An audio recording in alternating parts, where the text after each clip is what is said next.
Good day, everyone. Welcome to the conference call covering NBT Bancorp's fourth quarter and full year 2025 financial results. This call is being recorded and has been made accessible to the public in accordance with SEC Regulation FD. Corresponding presentation slides can be found on the company's website at nbtbancorp.com. Before the call begins, NBT's management would like to remind listeners that, as noted on slide 2, today's presentation may contain forward-looking statements as defined by the Securities and Exchange Commission. Actual results may differ from those projected. In addition, certain non-GAAP measures will be discussed. Reconciliations for these numbers are contained within the appendix of today's presentation. At this time, all participants are in a listen-only mode. Later, we will conduct a question-and-answer session. Instructions will follow at that time. As a reminder, this call is being recorded. I will now turn the call over to NBT Bancorp President and CEO, Scott Kingsley, for opening remarks. Mr. Kingsley, please begin. Thank you, Tanya. Good morning, and thank you for joining us for this earnings call covering NBT Bancorp's fourth quarter and full year 2025 results. With me today are Annette Burns, NBT's Chief Financial Officer, Joe Stagliano, President of NBT Bank, and Joe Ondesco, our Treasurer. Our operating performance for the fourth quarter continued to reflect the positive attributes of productive fixed-rate asset repricing trends, the diversification of our revenue streams, prudent balance sheet growth, and the additive impact of our merger with Evans Bancorp completed in the second quarter. Operating return on assets was 1.37% for the second consecutive quarter, with a return on tangible equity of 17.02%. These metrics demonstrate continued improvement over the prior year quarters and, importantly, reflect a generation of positive operating leverage. Our tangible book value per share of $26.54 at year-end was 11% higher than a year ago. The continued remix of earning assets, diligent management of funding costs, and the addition of the Evans balance sheet resulted in a 36 basis point improvement in net interest margin year over year. Growth in non-interest income continues to be a highlight, with each of our non-banking businesses achieving record results in both revenue and earnings generation for 2025. In the third quarter, we were pleased to announce to shareholders a year-over-year improvement of 8.8% to our dividend, marking our 13th consecutive year of annual increases. This is reflective of our strong capital position and our generation of consistent and improving operating earnings. Our capital utilization priorities focus on supporting NBT's organic growth strategies as well as improving our dividends each year. In addition, our strong capital levels continue to allow us to evaluate a variety of M&A opportunities. Finally, returning capital to shareholders through opportunistic share repurchases is also a component of our capital planning, and as such, we repurchased 250,000 of our own shares in the fourth quarter. Our transition and integration activities over the past 8 months with the team members who joined us from Evans Bank have been highly successful and have reaffirmed our belief that we have added a customer and community-focused group of talented professionals to our ranks. We remain excited about our opportunities in the western region of New York. Activities have continued to progress across upstate New York's semiconductor chip corridor in the fourth quarter, including the official groundbreaking of Micron's planned complex outside of Syracuse. Site development and construction of the first fabrication facility is expected to commence immediately, with completion targeted in 2030. I will now turn the meeting over to Annette to review our fourth quarter results with you in detail. Annette? Thank you, Scott, and good morning. Turning to the results overview page of our earnings presentation, for the fourth quarter, we reported net income of $55.5 million, or $1.06 per diluted common share. On a core operating basis, which excludes acquisition-related expenses and securities gains, our operating earnings were $1.05 per share, consistent with the prior quarter. Revenue generation remained favorable and consistent with the prior quarter and grew 25% from the fourth quarter of the prior year, driven by improvements in both net interest income and non-interest income, including the impact of the Evans merger. The next page shows trends in outstanding loans. Including acquired loans from Evans, total loans were up $1.63 billion, or 16.3% for the year. During 2025, commercial production remained strong, but we did experience a higher level of commercial real estate payoffs. We have captured quality C&I opportunities across our markets, which have provided growth in core deposits, consistent with our focus on holistic relationships. Our total loan portfolio of $11.6 billion remains very well diversified and is comprised of 56% commercial relationships and 44% consumer loans. On page 6, total deposits were up $2 billion from December 2024, including deposits from Evans. We experienced a favorable change in our mix of deposits out of higher cost time deposits and into checking, savings, and money market products. 58%, or $7.8 billion of our deposit portfolio consists of no and low cost checking and savings accounts at a cost of 80 basis points. The next slide highlights the detailed changes in our net interest income and margin. Our net interest margin for the fourth quarter decreased 1 basis point to 3.65% compared with the prior quarter, as lower earning asset yields were largely offset by a reduction in funding costs. In addition, a higher level of lower yielding short-term interest-bearing balances in the fourth quarter reduced NIM by 1 basis point compared to the third quarter. Net interest income for the fourth quarter was $135.4 million, an increase of $1 million above the prior quarter and $29 million above the fourth quarter of 2024. The increase in net interest income from the prior quarter was driven by the decrease in interest expense more than offsetting the decrease in interest income, as the decline in short-term interest rates impacted both earning asset yields and funding costs. As a reminder, approximately $3 billion of earning assets reprice almost immediately with changes in the federal funds rate, while approximately $6 billion of our deposits, principally money market and CD accounts, remain price sensitive. The opportunity for further upward movement in earning asset yields will depend on the shape of the yield curve and how we reinvest loan and investment portfolio cash flows. The trends in non-interest income are outlined on page 8.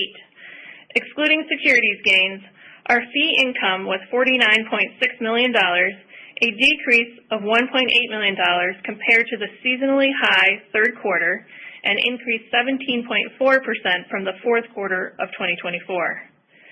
Our combined revenues from the retirement plan services, wealth management, and insurance services exceeded $30 million in quarterly revenues. Consistent with historical trends, the fourth quarter is typically our lowest quarter in revenue generation for these businesses, while the third quarter is seasonally higher. Non-interest income represented 27% of total revenues in the fourth quarter and reflects the strength of our diversified revenue base. Total operating expenses, excluding acquisition expenses, were $112 million for the quarter, a 1.5% increase from the prior quarter, including higher technology, year-end charitable contribution, and marketing costs. The effective tax rate for the fourth quarter was lower than the prior quarter at 20.3%, primarily due to the finalization of the assessment of the deductibility of merger-related expenses and the associated impact on the full-year effective tax rate of 23%. Slide 10 provides an overview of key asset quality metrics. Provision expense for the 3 months ended December 31st, 2025 was $3.8 million, compared to $3.1 million for the third quarter of 2025. The increase in the provision for loan losses was primarily due to a slightly higher level of net charge-offs in the fourth quarter of 2025. Reserves were 1.19% of total loans and covered 2.5 times the level of non-performing loans. In closing, the current level of net interest income and fee-based revenues have produced solid results with meaningful positive operating leverage, supported by disciplined balance sheet management as we've navigated 3 federal funds rate cuts in late in 2025. Asset quality remains stable, and with our strong capital position, we are well positioned to pursue growth opportunities across all our markets. Thank you for your continued support. At this time, we welcome any questions you may have.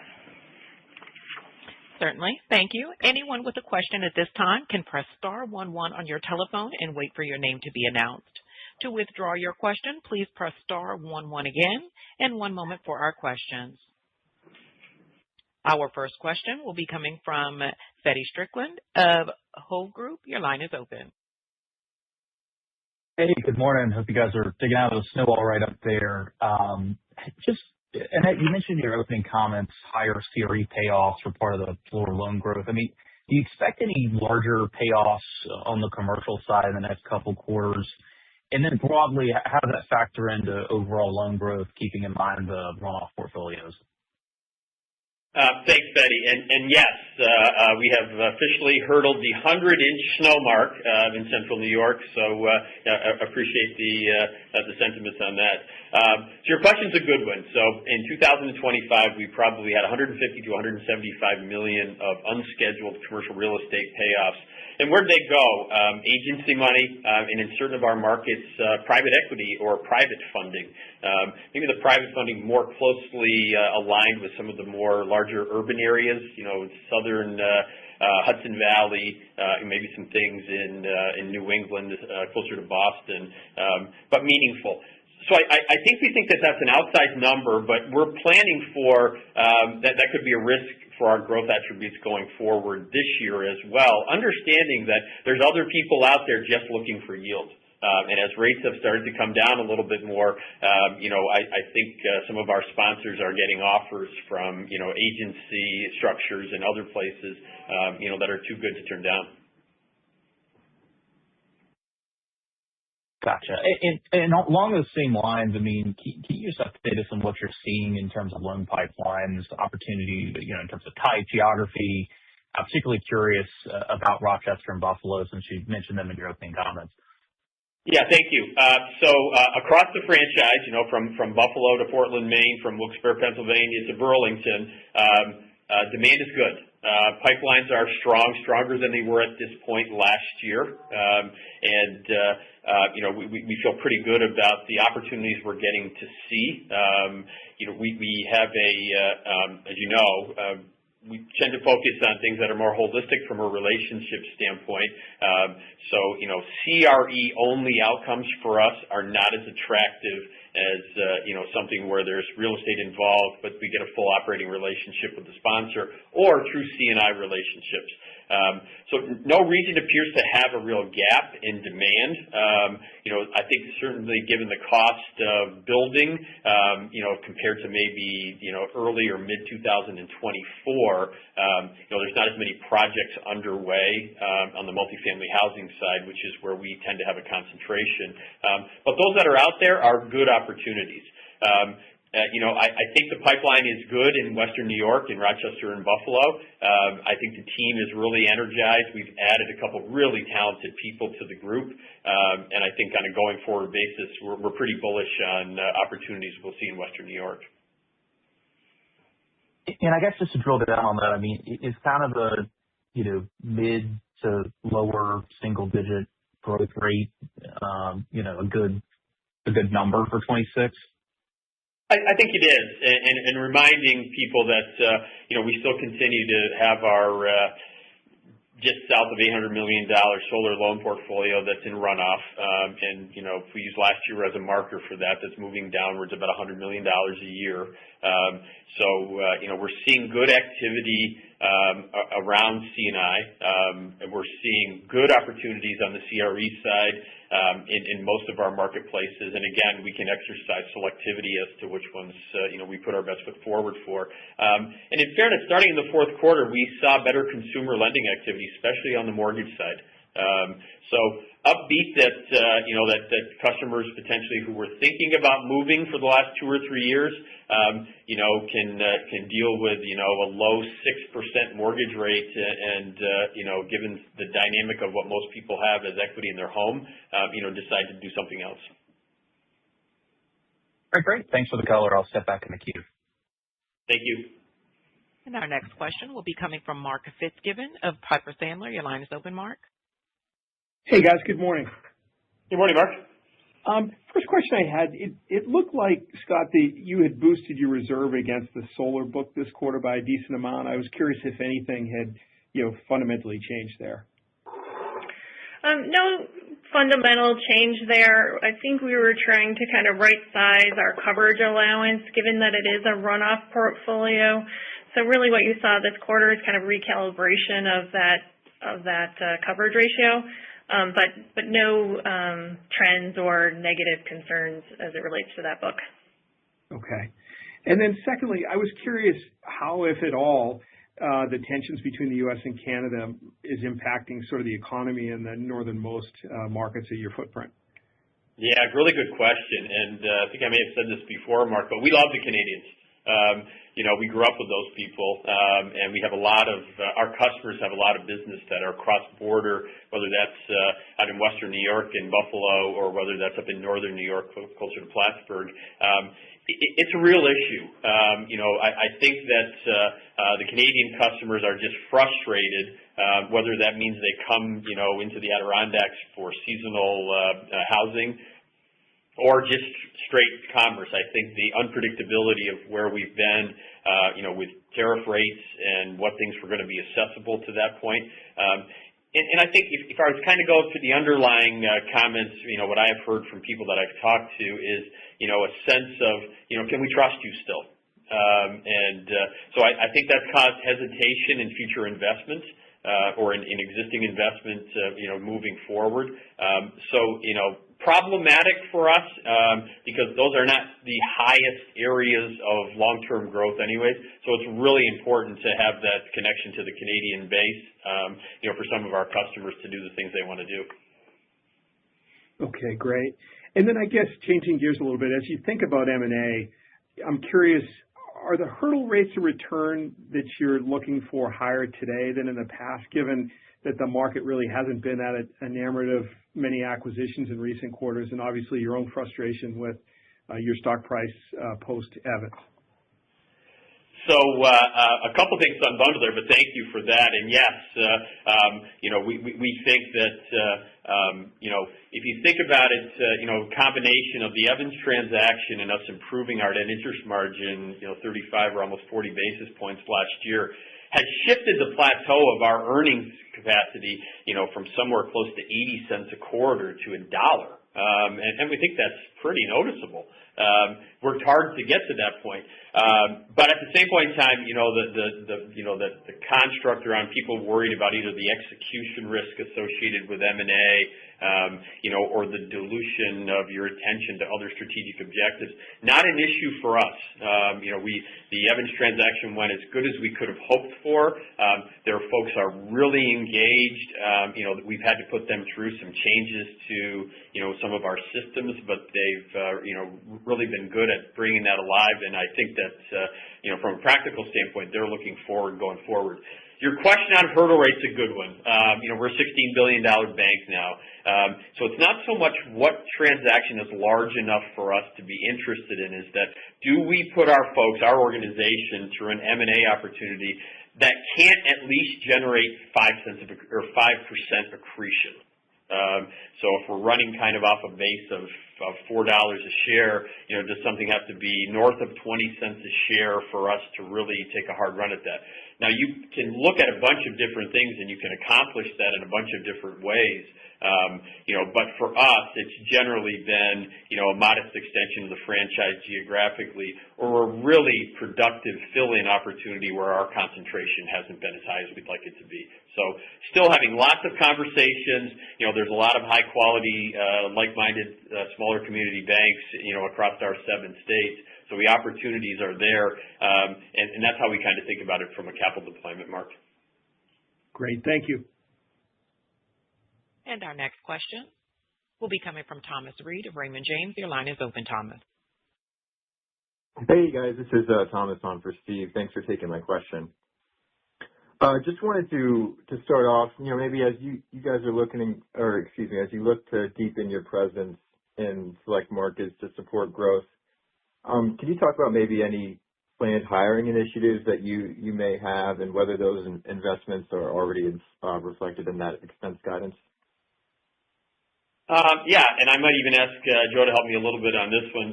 So I think we believe that all of our geographies are investable today. So I just use an example. We've added a couple of really high-quality folks to the team up in Maine. We have a really nice base of customers in Maine, but we never fully extended our reach from the standpoint of full holistic banking, and we're doing more of that. So the folks that we've brought on board have C&I backgrounds.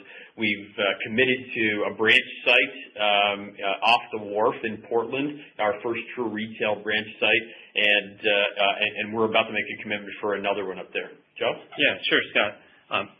Branch site, just off the wharf, we call it Bayside. It's a marginal way. We've also signed a letter of intent down in Scarborough, so building out our main presence, really important to us. And why is that? We have good quality bankers up there, and adding good quality bankers to the team, which Scott just alluded to. Down over in Western New York, the same thing, really good quality hires across all parts of the bank, including insurance and mortgage. Scott mentioned our mortgage results the last quarter or so. We're seeing some really nice pipelines across our entire footprint. So where are our focus areas? Definitely New England, Maine we mentioned, but also New Hampshire, the greater Manchester market, really important market for us, where we're looking for some growth opportunities with some new branches, as well as in Rochester.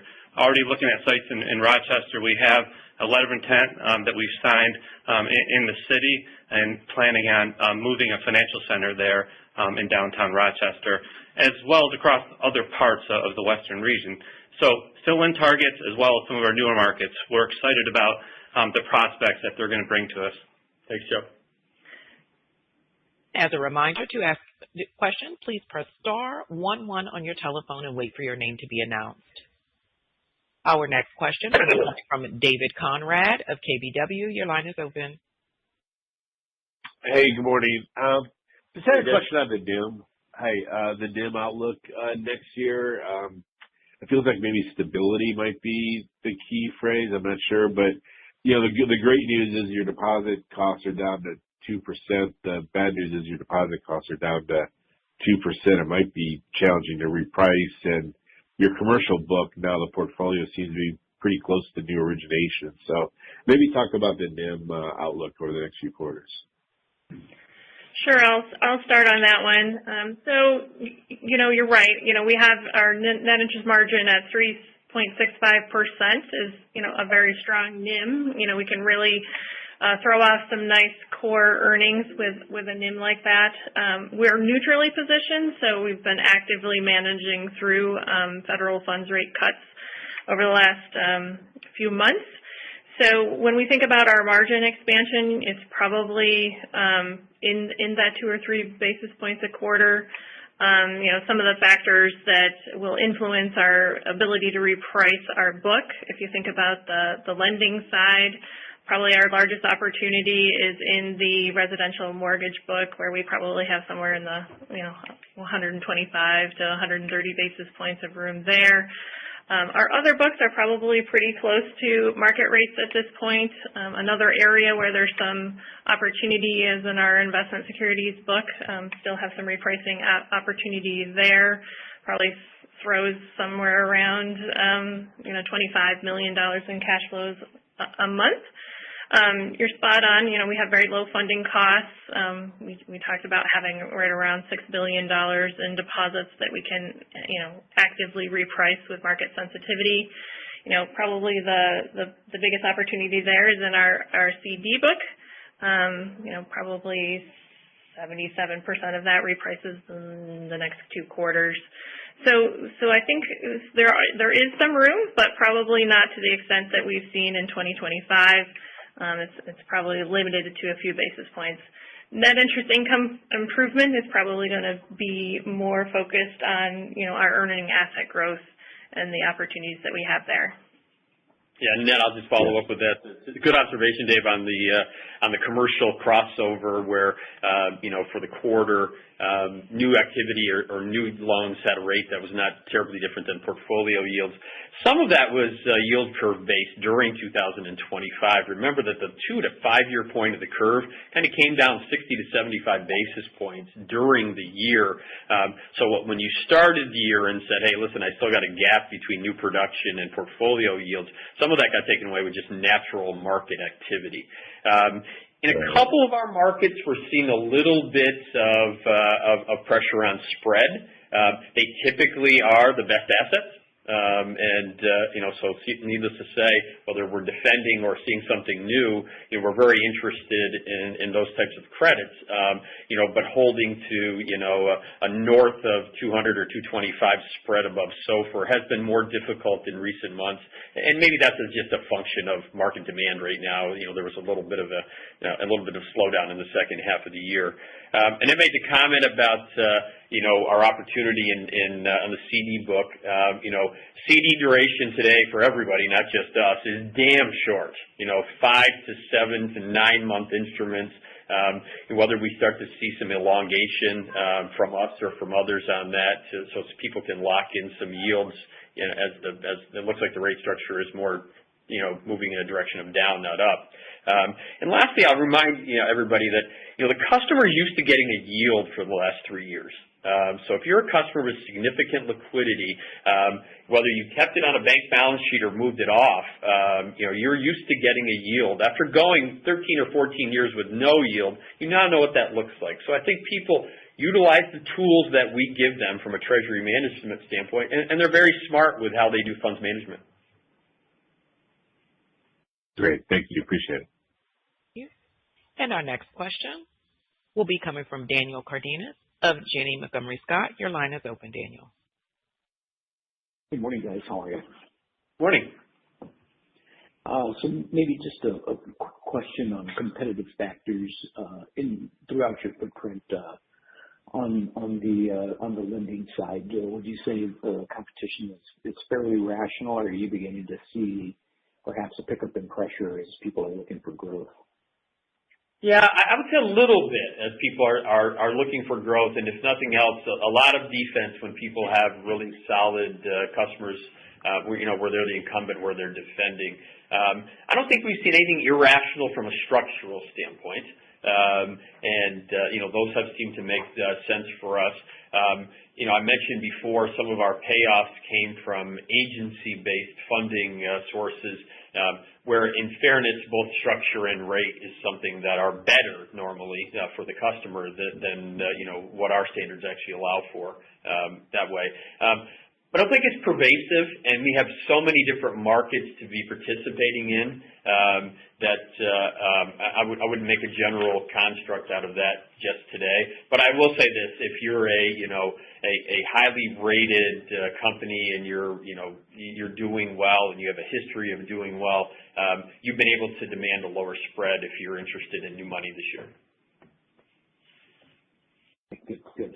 And then on the deposits front, are there any markets that are able to absorb a decrease in rates as rates come down? Are you going to be able to push down deposit costs in any markets better than others? I would kind of frame it this way, and Annette, if you have something else, let me know. But we have such good market share in so many of our legacy markets. That we've been able to do rational things as rates decline in those markets, pretty uniformly. In some of our other markets where we don't enjoy that kind of a share, maybe we've had to keep rates a little higher for a little bit longer, or we've got some concentration characteristics that haven't forced down the rates, as fast as the Fed has moved. But generally speaking, the fourth quarter was, pretty indicative of that. $3 billion of our assets reprice immediately upon a Fed's funds decline, and it takes us a little bit longer. There's a little lag there to get the funding costs down. Maybe we're a month or 6 weeks behind, but so far we've been pretty diligent at getting it to that point. Great. And then just last question for me on the credit quality front. Any areas that you guys are perhaps tapping the brakes on? Your credit metrics are good. Just wondering if maybe you're approaching any particular area with a little bit more caution than maybe you were 2 or 3 quarters ago. Not necessarily anything new. We have a pretty diversified book, so we pay attention to concentrations. We're probably a little less excited about hospitality or the office space, but that's not new. So I don't think we have anything that's specific emerging trend from something that we're going to shy away with. Continuing to just monitor as maturities come due and make sure we understand what our customer's position is and their ability to refi when that maturity happens. But also pretty well balanced as far as what our maturity, no large maturity walls or anything like that. So just navigating customers and paying attention to our industry composition, but really no emerging industry or anything we're avoiding at this point. Great. That's it for me. I'll step back. Thank you. Thank you. And our next question will be coming from Matthew Breese of Steve. Hey, good morning. Good morning, Matt. I wanted to touch on charge-offs a little bit. For a while there, meaning, for the years kind of preceding COVID, charge-offs at NBTB could be anywhere from 30 to 35 basis points per quarter routinely. And with the consumer balances in wind down and coming down, should we reframe charge-off expectations here to something lower? And how would you kind of characterize normal with the makeup of the current book? Yeah, Matt, that's a good question. Back in maybe 5 or 6 years ago, our charge-off rates were probably somewhere in that 25 to 30 basis points. We had a fairly large unsecured consumer book with our Lending Club and Springstone portfolio, as well as our residential solar book, which has much less of an impact. So those were throwing off a little bit higher charge-off rates. As those books wind down, we would expect to see more, lower levels of charge-offs, and kind of where we've been running at, somewhere in the 20 basis points range, 15 to 20 basis points range is probably kind of more normalized as those books become smaller and smaller. I think residential solar is somewhere in the 90 to 95% charge-off rate, basis point charge-off rate, versus probably somewhere in closer to 8 to 10 with that prior book. So really, I think that's kind of where we are in 2025 is kind of probably that new normalized rate. Yeah, and I think, Matt, if you think about it, that we've done such a good job in indirect auto lending, and our losses historically, have kind of been between 20 to 35 basis points. So despite the cars being way more expensive in 2026 than the last time Matt Breese bought a car, we've held in very well on that, and the customers have performed quite well on that side. Someone read to me the other day a statistic that our combined mortgage losses from 2020 to 2025 were $31,000. We continue to lead with that product. It's really, really important in our core marketplaces. And so many other opportunities present themselves once you're the core lender on the mortgage side. So I don't see us, taking our focus away from that line of business either. Got it. Yeah, not the greatest auto customer here. Annette, while you were discussing the reserve on solar, has the appetite to sell that book changed at all? And maybe I'm connecting the wrong dots, but one of my thoughts as you were, discussing the recalibration there was whether or not you've been listening to bids or rethought kind of, what the mark should be on that book. I'll start with that one, Matt, and have Annette, jump in as well. The dilemma we have is so much of our production, was sort of in the 2020 to early 2023 timeframe, where we experienced really productive but substantial growth in that portfolio. And I think we all knew what the rate structures looked like in the world then.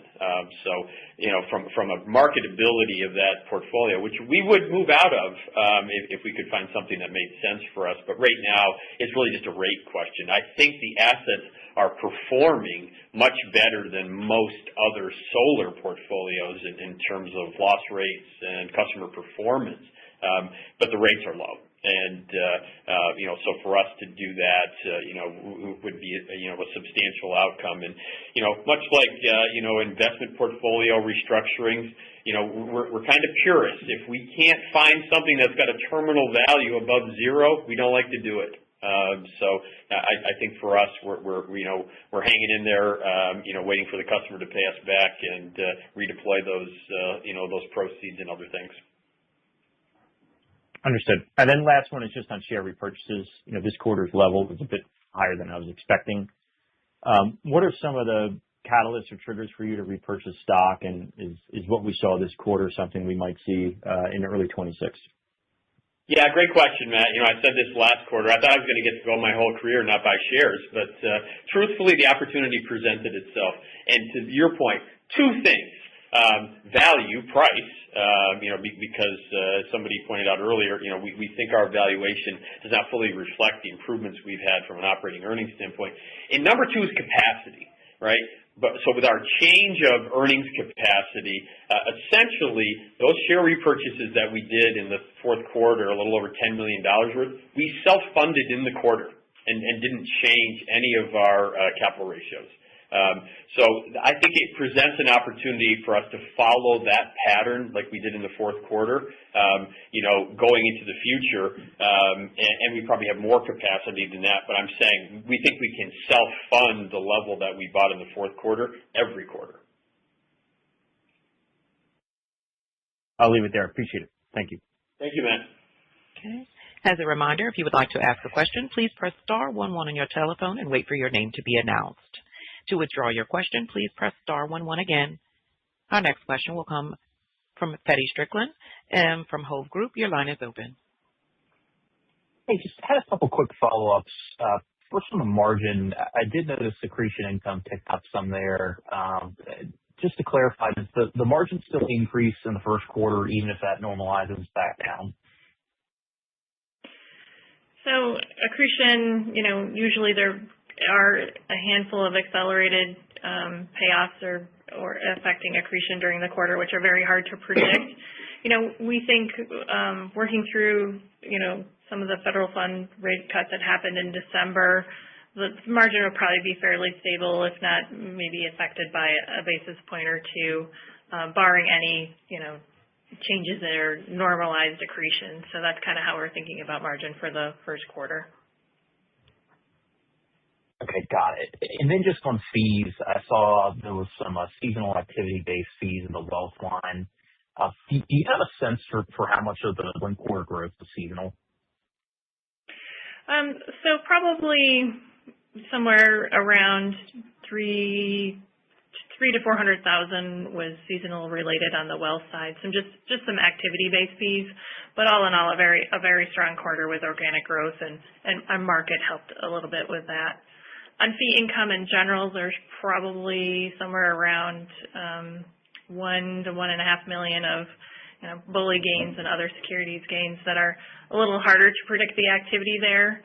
I think BOLI on a normal run rate basis is somewhere around $2.4 million. Yeah, and I even follow that up, and I think now that as we've gotten to be a larger enterprise, the seasonality is a bit less noticeable for us. But kind of as a quick reminder, the insurance business tends to thrive in the first and the third quarter based on renewal time frames, with a little lower activity in the second and the fourth. Benefits administration, the retirement plan administration business, usually solid first, second, third, with a little less activity fees in their fourth quarter.